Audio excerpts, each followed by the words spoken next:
सुबह के ठीक 10:45 पर शहर के सबसे आलीशान कार शोरूम इंपीरियल मोटर्स के बाहर एक बुजुर्ग आदमी धीरे धीरे चलता हुआ पहुंचा।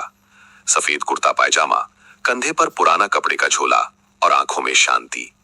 शोरूम की कांच की दीवारों के पीछे चमचमाती नई गाड़ियां रखी थीं। BMW, हॉर्नली, मर्सिडीज, सब कीमत करोड़ों में। जैसे ही बुजुर्ग अंदर गए, गार्ड ने तुरंत रास्ता रोक लिया। अरे बाबा, आप यहाँ कैसे आ गए? बाहर पार्किंग में बैठ जाइए, अंदर सिर्फ ग्राहक आते हैं। बुजुर्ग ने मुस्कुराकर कहा, बेटा, मैं ग्राहक ही तो हूँ, अंदर मैनेजर से मिलना है, एक कार देखनी है। गार्ड ने साथ खड़े दूसरे सिक्योरिटी से हंसते हुए कहा, सुना बाबा कार खरीदने आए हैं। कौन सी, साइकिल वाली? दोनों हंस पड़े। बुजुर्ग ने कुछ नहीं कहा, बस वहीं शांत मुस्कान रखी और बोले, बेटा, तुम हंसे या रोए, पर मैं अंदर जाऊंगा। तभी अंदर से एक तेज आवाज आई, क्या हंगामा मचा रखा है बाहर? आवाज थी कृतिका सिंह, शोरूम की सीनियर सेल्स एग्जीक्यूटिव। वो हाई हील, ब्लैक सूट और टैबलेट पकड़े हुए निकली। उन्होंने बुजुर्ग को सिर से पैर तक देखा और हल्का सा ताना मारा, बाबा, ये शोरूम कार बेचता है, चाय नहीं। आपको शायद गलत जगह आना था। बुजुर्ग ने विनम्रता से कहा, नहीं बेटी, मैं सही जगह आया हूँ, मुझे यहाँ की सबसे महंगी कार देखनी है। कृतिका हंसी नहीं रोक पाई। Oh really? हमारे पास सबसे महंगी कार ऑन रेल्स X9 है, कीमत 3.5 करोड़। आप कैश में देंगे या चेक से? बुजुर्ग ने कहा, पेमेंट की चिंता मत करो, पहले कार दिखा दो। कृतिका ने अपने साथी विक्रम से कहा, जरा कार कवर हटा दो, हमारे VIP ग्राहक दर्शन करना चाहते हैं। विक्रम मुस्कुराया और बोला, मैडम, ये मजाक है क्या? ये आदमी तो लगता है फुटपाथ से चला आया है।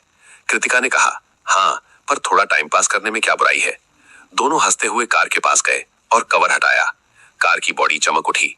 बुजुर्ग ने उसे गौर से देखा, फिर धीरे से कहा, इसकी इंजन साउंड मुझे सुननी है। विक्रम झुंझुलाया, बाबा, ये कोई लोकल गाड़ी नहीं है, इसमें बैठना भी मना है, ये शो पीस है। बुजुर्ग बोले, तुम्हारे मालिक से मिलवाओ, वही बात समझेंगे। कृतिका ने झुंझलाते हुए कहा, ओ गॉड, अब ये मालिक से भी मिलना चाहते हैं। फिर रिसेप्शन पर जाकर फोन उठाया। सर, एक बूढ़ा आदमी आया है, कह रहा है वो एरियास X9 खरीदना चाहता है, शायद मजाक कर रहा है। फोन के उस पार से आवाज आई, मजाक करने दो, थोड़ी देर में खुद चला जाएगा। ये आवाज थी अभिषेक मेहरा, शोरूम का जनरल मैनेजर, एक अहंकारी सेल्स ड्रिवन आदमी जो लोगों को उनके कपड़ों से आंकता था। कृतिका ने फोन रखा और बुजुर्ग से बोली, मैनेजर साहब बिजी हैं, आप किसी और दिन आइए। बुजुर्ग ने कहा, मुझे आज ही मिलना है, जरूरी बात है। विक्रम ने हंसकर कहा, जरूरी बात यह है कि आपको यहाँ से जाना चाहिए बाबा, बाहर पानी रखे हैं, पी लीजिए। इतना कहकर वो दोनों अंदर चले गए। बुजुर्ग कुछ पल वहीं खड़े रहे, फिर पास की कुर्सी पर बैठ गए।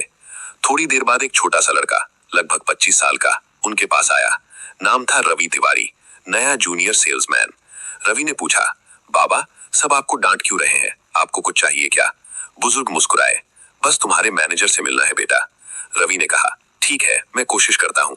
वो भागा भागा मैनेजर के ऑफिस में गया। सर, बाहर एक बुजुर्ग है, कहते हैं कार खरीदनी है।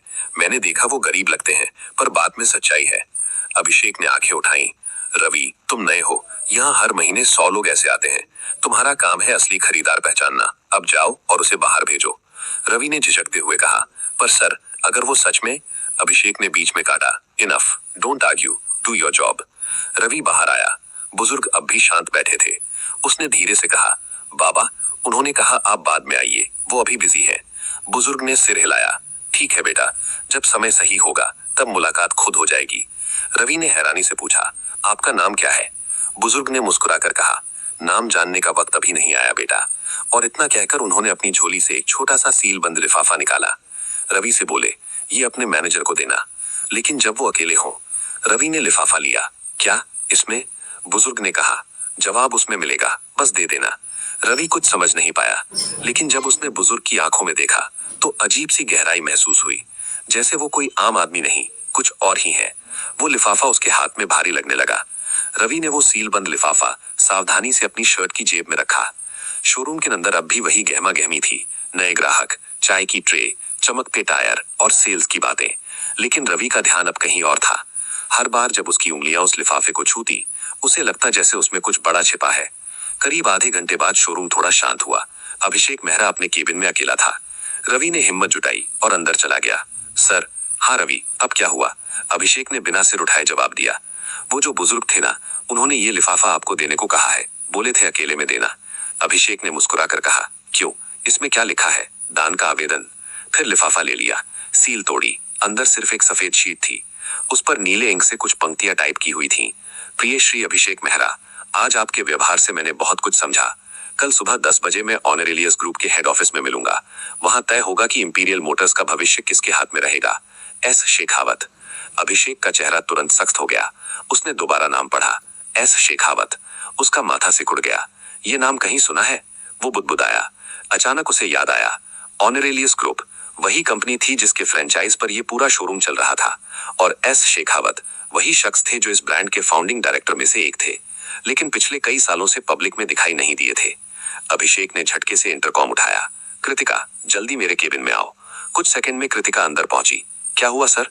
अभिषेक ने उसे लिफाफा थमाया। पढ़ो, ये पता है ये वही बुजुर्ग थे जो सुबह आए थे, और ये नाम शेखावत, क्या तुम समझती हो इसका मतलब? कृतिका ने पढ़ा और चेहरा फीका पड़ गया। सर, मतलब वो हमारे। हाँ, अभिषेक ने टेबल पर हाथ मारा। वो हमारे फ्रेंचाइज ओनर में से एक है, और हमने उन्हें बाहर बैठा दिया। कृतिका की आवाज कांप गई। अब क्या करेंगे सर? अगर उन्होंने रिपोर्ट कर दी तो? अभिषेक ने गहरी सांस ली। कुछ नहीं होगा, अभी तक उन्होंने सिर्फ चेतावनी दी है। कल तक मैं सब ठीक कर दूंगा। कृतिका बोली, पर कैसे? जो लोग ऊपर तक पहुंचते हैं वो हर झटका झेलना जानते हैं। कल जब वो आएंगे मैं सॉरी बोल दूंगा। थोड़ा इमोशनल ड्रामा, थोड़ा फ्लैटरिंग, सब ठीक हो जाएगा। कृतिका ने सिर हिलाया। लेकिन सर, अगर उन्होंने सीधा कॉर्पोरेट टीम को बोल दिया तो? अभिषेक ने मुस्कुराया। तब भी मेरे पास एक प्लान है। उनके उम्र दराज होने का फायदा उठाया जा सकता है। अगर उन्होंने कोई क्लेम किया तो मैं कह दूंगा कि कोई फेक आदमी उनका नाम इस्तेमाल कर रहा था। पुरानी ट्रिक है, काम करेगी। कृतिका चुप हो गई। वो जानती थी सर का कॉन्फिडेंस कई बार अहंकार की हद पार कर जाता है। इसी बीच रवि बाहर खड़ा सब सुन रहा था। वो अंदर नहीं गया, पर दरवाजे की ओट में हर शब्द उसके कानों में पड़ा। उसे अंदर से गुस्सा आया। उसने सोचा, इन लोगों ने कल भी गलती की थी और आज भी झूठ से ढकने की कोशिश कर रहे हैं। रात को रवि घर नहीं गया। वो शोरूम के पीछे वाले छोटे ऑफिस में ही रुका। कंप्यूटर पर बैठकर उसने ऑनरेलियस ग्रुप की वेबसाइट खोली। फिर contact board of directors section में जाकर एक ईमेल लिखा। Subject, important about mister Shekhawat के इंपीरियल मोटर्स में आने का अनुरोध। प्रिय सर, आज एक बुजुर्ग व्यक्ति आए थे जो खुद को श्री शेखावत बताते हैं। स्टाफ ने उनके साथ अनुचित व्यवहार किया। उन्हें शोरूम से लगभग बाहर निकाल दिया गया। मैं ये मेल इसलिए लिख रहा हूं ताकि सच आपके सामने पहुंचे। Ravi Tiwari, junior sales executive. उसने मेल भेज दी। दिल धड़क रहा था, पर आत्मा हल्की लग रही थी। अगली सुबह 10 बजे शोरूम के गेट पर वही बुजुर्ग फिर आए, पर इस बार अकेले नहीं थे। 4 गाड़ियां पीछे रुकी। काले सूट पहने कुछ अधिकारी उतरे। गार्ड सन्न रह गया। कृतिका और विक्रम के चेहरे से रंग उड़ गया, और अभिषेक मेहरा, जिसकी मुस्कान कल तक इतनी तेज थी, अब उसके होंठ सूख गए थे। बुजुर्ग सीधे अंदर आए और बोले, श्री अभिषेक मेहरा कहाँ है? उनकी आवाज में अब कोई नरमी नहीं थी, वो आवाज आदेश थी। पूरा शोरूम खामोश था।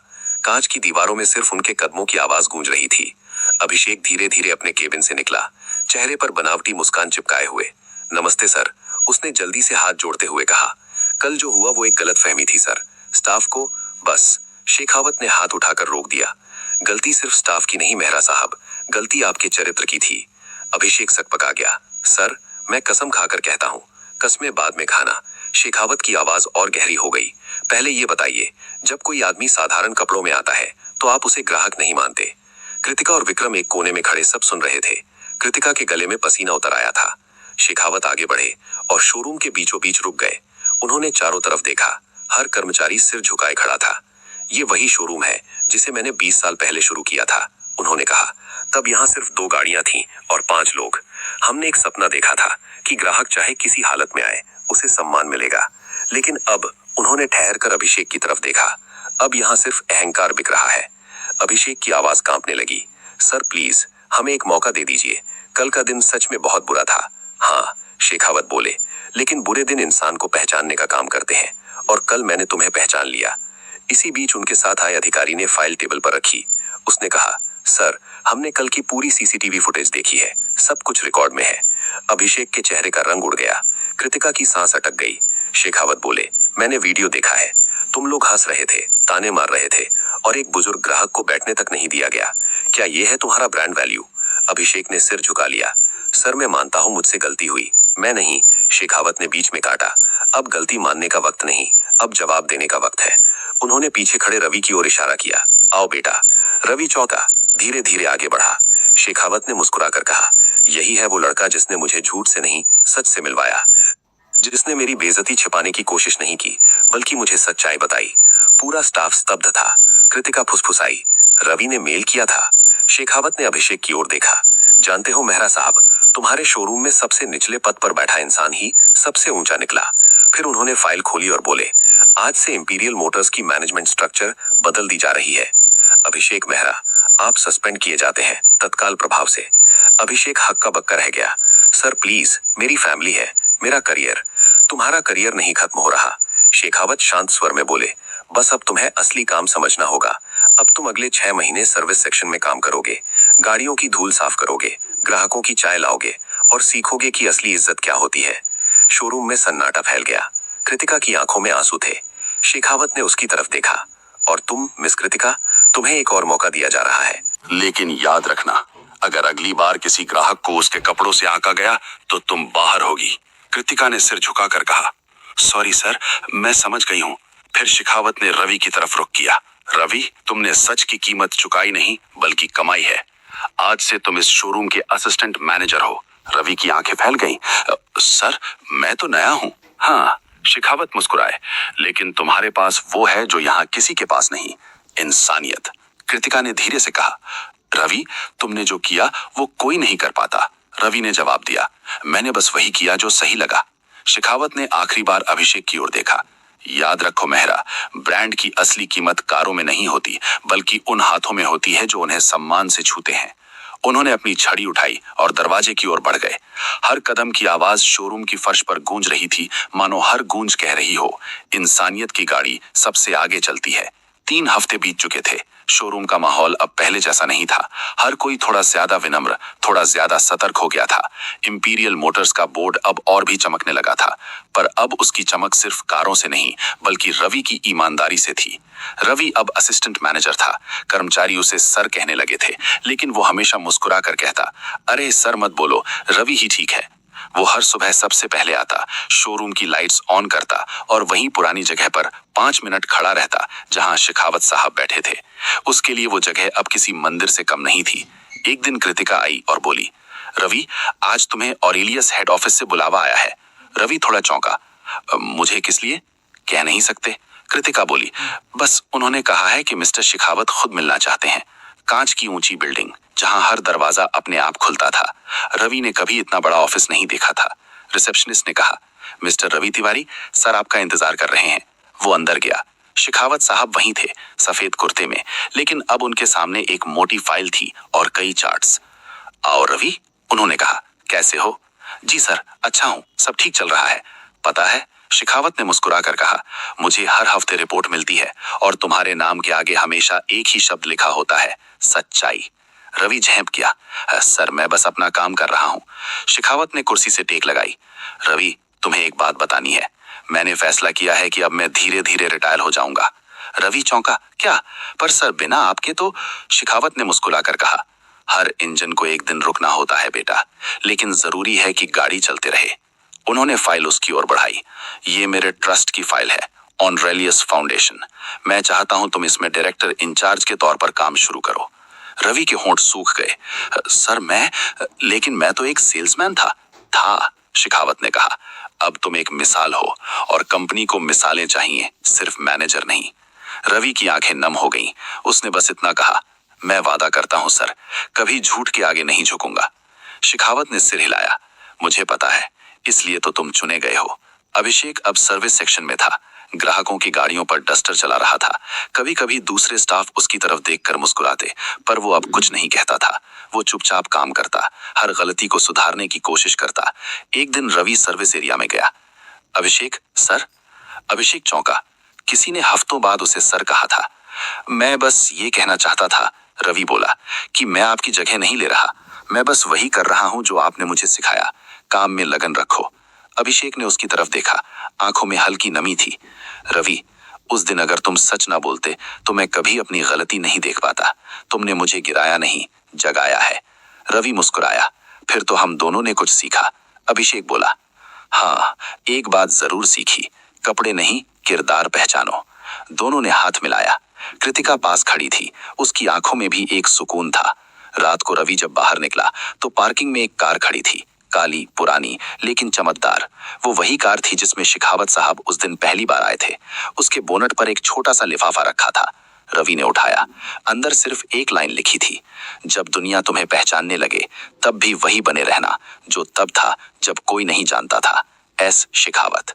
रवि मुस्कुराया, लिफाफा जेब में रखा और आसमान की तरफ देखा, जहां सितारे भी मानो कह रहे थे, सच की गाड़ी कभी नहीं रुकती।